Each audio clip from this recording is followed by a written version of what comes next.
বৃষ্টি মানেই কি শুধু ভালোবাসার কবিতা?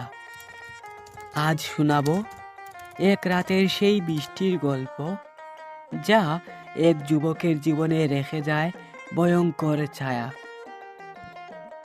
গল্পের নাম বৈশাখের রাত। এক রাতের ভয়াল স্মৃতি।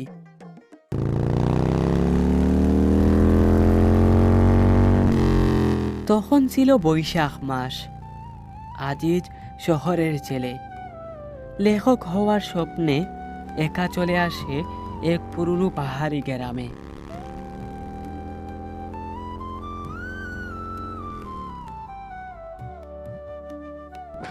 সে বারানে একটা পুরনো বাড়ি, যেখানে বিদ্যুৎ প্রায় থাকে না। বর্ষার শুরু তখন। প্রতিদিন বিকেলে ঝুম বৃষ্টি নামে।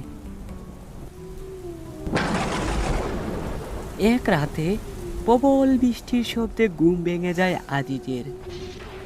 বাইরে জড়ো হাওয়ার মাঝে সে শুনতে পায় কেমন যেন কাদার শব্দ। সে জানালার বাইরে তাকিয়ে দেখে এক সাদা কাপড় পরা একজন মেয়ে ভিজে একা দাঁড়িয়ে। কিন্তু আশ্চর্য, তার পা নেই, মাটি থেকে ভাসছে। ভয়ের ছায়া ঘনিয়ে আসে আজিজের ভিতর।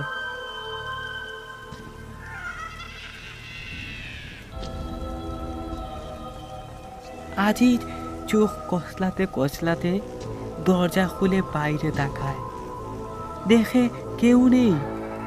সে ভাবে হয়তো ঘুমের ঘুরে ভুল দেখেছে। সে আবার ঘুমিয়ে পড়ে।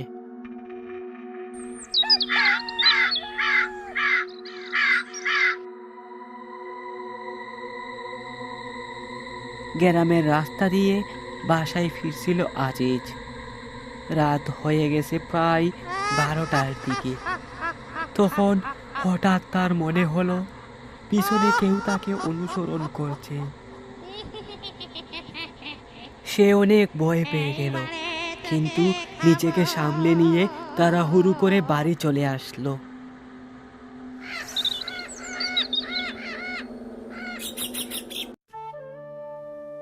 পরের দিন সকালে আজিজ নাস্তা করার জন্য একটি দোকানে গেল।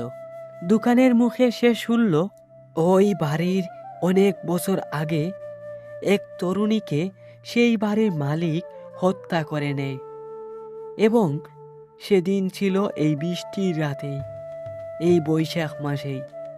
তার আত্মা নাকি আজও ঘুরে বর্ষার রাতে ফিরে আসে সাহায্যের খোঁজে।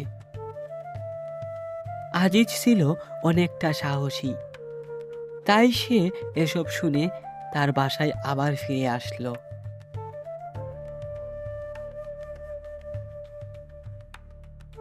কিছুক্ষণ পর আবার রাত নামে আসলো। সেই রাতেই আবার বৃষ্টি নামে। আজিজ ঘরের বাইরে পা রাখে না, তবে মাঝ রাতে তার দরজায় আবার